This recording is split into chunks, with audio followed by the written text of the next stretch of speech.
Sir ఎమ్మెల్సీలపై governor రాజకీయం చేశారు అని చెప్పేసి ఇప్పుడు అసెంబ్లీలో గవర్నర్ ప్రసంగంలో మై గవర్నమెంట్ అంటూ ఉంటారు. నిన్న గణతంత్ర దినోత్సవ వేళ కూడా మై గవర్నమెంట్ అని చెప్పి గత 10 ఏళ్లలో జరిగిన విధ్వంసాన్ని రాజ్యాంగ విలువల్ని తొంగలో తొక్కారంటూ గవర్నర్ కామెంట్ చేశారు. అంటే ఇప్పుడు బీఆర్ఎస్ ఆరోపిస్తోంది ఏంటంటే తమిళ ఎస్ఐ ఇన్నాళ్ళు భారతీయ జనతా పార్టీ కార్యకర్తగా పనిచేశారు, ఇప్పుడు కాంగ్రెస్ వ్యక్తిగా పనిచేస్తూ ఉన్నారు. ఇది చాలా ఆశ్చర్యకరమని కేటీఆర్ అంటూ ఉన్నారు. సార్ తమిళసాయి సౌందరరాజన్ గవర్నర్ అయిన తర్వాత మొదటి 1 or 2 బడ్జెట్స్ 1 or 2 ఉపన్యాసాలు చూడండి. కేసీఆర్ ప్రభుత్వం చాలా గొప్పగా చెప్పింది. అంటే అప్పుడు బీఆర్ఎస్ కార్యకర్తగా పనిచేశారు. మీరు ఫస్ట్ గవర్నర్ మొదట్లో పంచాయతీ లేదు, ఈ పంచాయతీ చాలా రోజుల దాకా లేదు. ఎప్పుడు వచ్చింది? దుబ్బాకలో బీజేపీ గెలిచాక బీజేపీ రాష్ట్రంలో ప్రధాన ప్రత్యర్థిగా ఎమర్జ్ అవుతున్న సమయంలో బీజేపీని టార్గెట్ చేయడానికి గవర్నర్ భుజాలపై తుపాకీ పెట్టి బీఆర్ఎస్ కేసీఆర్ అటాక్ చేయడం మొదలుపెట్టారు. అక్కడ కదా పంచాయతీ వచ్చింది.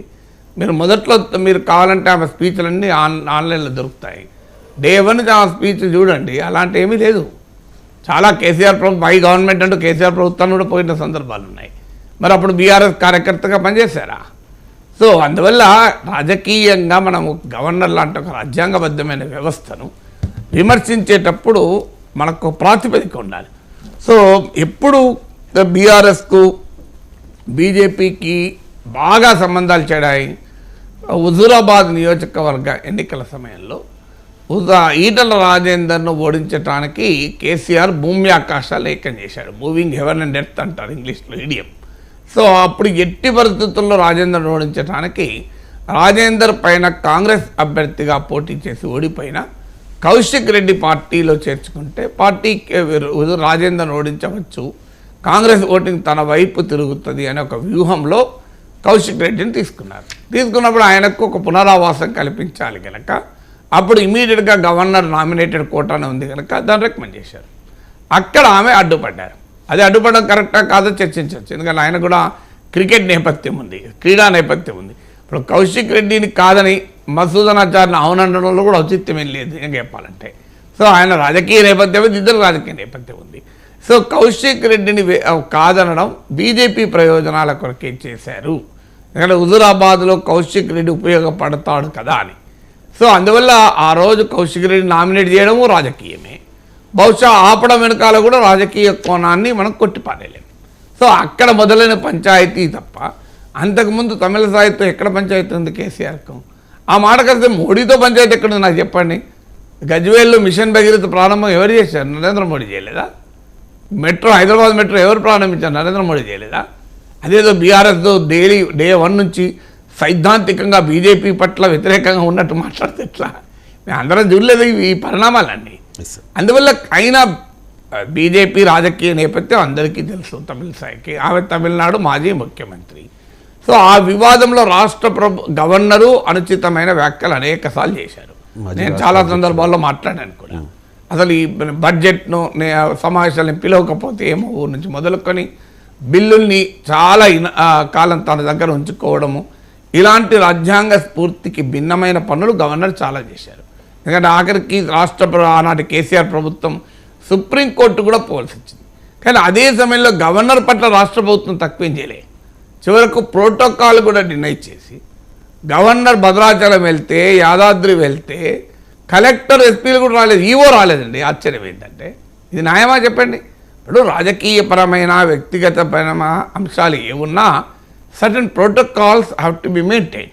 అసలు ఏదైనా ఆడ కూర్చున్న వ్యక్తి మనకన్నా గొప్పవాడా కాదా సంబంధం లేదు. ఆ పదవి, హోదా, ఆ చేరుకుండే రెస్పెక్ట్ ఇవ్వాల్సిందే. ఆ స్ఫూర్తిలో మనం ఉండాలి. కొన్ని సందర్భాల్లో మనకన్నా గొప్పవాడు కాకపోవచ్చు ఎదురుగా కూర్చున్న వ్యక్తి, but we have to respect the chair. Governor పట్ల ఆ గౌరవాన్ని పాటించారా? ఏం కొంప ముడుతుందండి? కలెక్టర్ను పంపిస్తే, ఎస్పీని పంపిస్తే ఓకే, గవర్నర్ పొలిటికల్గా అభ్యంతరకరమైన వ్యాఖ్యలు చేశారు. నీవు హుందాతనం ప్రదర్శించి ప్రజలు మెచ్చుకుంటారు కదా. చూడు, గవర్నర్ ఆ రకంగా వ్యాఖ్యలు చేసిన కేసీఆర్ ప్రభుత్వం ఎంత హుందాగా ఉంది. సో ఒకటి ఎంత సంస్కారవంతంగా వ్యవహరించింది, గవర్నర్కు సముచితమైన గౌరవం ఇచ్చారు కదా అనే భావన వచ్చేది కదా. సో ఆ భావన, ఆ అడ్వాంటేజ్, ఆ పర్సెప్షన్ అడ్వాంటేజ్ను బీఆర్ఎస్ కావాలని కోల్పోయి రోజు గవర్నర్తో ప్రతిరోజు పంచాయితీ. దీంట్లో తలా పాపం తిలా పిడకని అన్నట్లు గవర్నర్ తప్పులు ఉండొచ్చు, గవర్నమెంట్ తప్పులు కూడా ఉన్నాయి, లేవని అనలేం కదా. సో అందువల్ల ఈ రకమైన సంబంధాలు పెట్టుకోవడం వల్ల జనరల్ పర్పస్ ఈవెన్ దాసో శ్రవణ్ విషయంలో కూడా ఆమె కొంత వీళ్ళు గనక మళ్ళీ కొన్ని క్లారిఫికేషన్లు ఇచ్చి డాక్యుమెంటేషన్ ఇచ్చి సేమ్ పేర్లను మళ్ళీ పంపించి ఎవరైనా సీనియర్ మంత్రి హరీష్ రావునో కేటీఆర్నో పంపించి కేసీఆర్ ఒక్కసారి ఫోన్ చేసి ఉంటే నా నమ్మకం గవర్నర్ ఒప్పుకునేది. కానీ అక్కడేమొచ్చింది మళ్ళీ కేసీఆర్కి అంచనా మనమే గెలుస్తాం కదా, మళ్ళీ ఏంది ఒక పంపేది మళ్ళీ తర్వాత గెలిచాక చూసుకుందాలే అనుకున్నారు. అట్లా శ్రవణ్కి అన్యాయం జరిగింది అది నిజంగా పనులు మళ్ళీ ఒకసారి పంపించుంటే క్యాబినెట్ గవర్నర్ బహుశా అంగీకరించేది. కొన్నిసార్లు ఏమవుతాయంటే ఎవరికైనా మనుషులం కదా అందరం, సో ఎక్కడో చోట ఆ మనస్సుకు దెబ్బ తగిలింది అనుకోండి, అది అంతటా రిఫ్లెక్ట్ అవుతుంది. మన ఈగో అంటాను చూడండి, అది రిఫ్లెక్ట్ అవుతుంది. ఏంది గవర్నర్ విషయం ఒక పాలసీ పైన ఒక ప్రిన్సిపల్ పైన విమర్శించడం వేరు. ఇప్పుడు ఉదాహరణకు గవర్నర్ బిల్లుని తొక్కిపెట్టి ఉంచారు, ఇది రాజ్యాంగ విరుద్ధమో నేను ఓపెన్గా మాట్లాడాను అనేకసార్లు. అసెంబ్లీ సమావేశాలకు నేను పర్మిషన్ ఇవ్వకపోతే ఏమయ్యేది అన్నారు, అది రాజ్యాంగ విరుద్ధమో అని చెప్పాను. కానీ ఇప్పుడు గవర్నర్ మనం మాట్లాడుతున్న సమయంలో మనం కూర్చున్న హాల్లో గవర్నర్ వస్తారు, నేను లేచినప్పుడు ఏం గవర్నర్ ఏం సంగతి అంటనా అనే కదా, వెంటనే లేచినప్పుడు నమస్కారం అండి అంటాం. Because governor is governor. So ఆ రెస్పెక్ట్ మనం ఇవ్వాలి. ఒక పొలిటికల్ అండ్ ప్రిన్సిపల్ పైన విమర్శించడం వేరు, ఒక అంశం ఇప్పుడు కేసీఆర్ వస్తే లేచి నిలబడం మనం, కేసీఆర్ ఇస్ కేసీఆర్ కదండి. సో అందువల్ల ఆ పర్సనల్ డీసెన్సీలు కూడా గత ప్రభుత్వంలో పాటించలేదు. ఇప్పుడు ఉదాహరణకు ఆమె ఎట్ హోమ్ రిపబ్లిక్ డే పిలిచారు, ఏం పోతే ఏమవుతుందండి, దానివల్ల గౌరవం దొరుకుతుందా?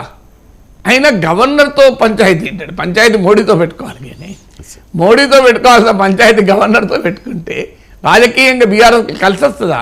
అదే కదా ఎన్నికల్లో రిఫ్లెక్ట్ అయింది.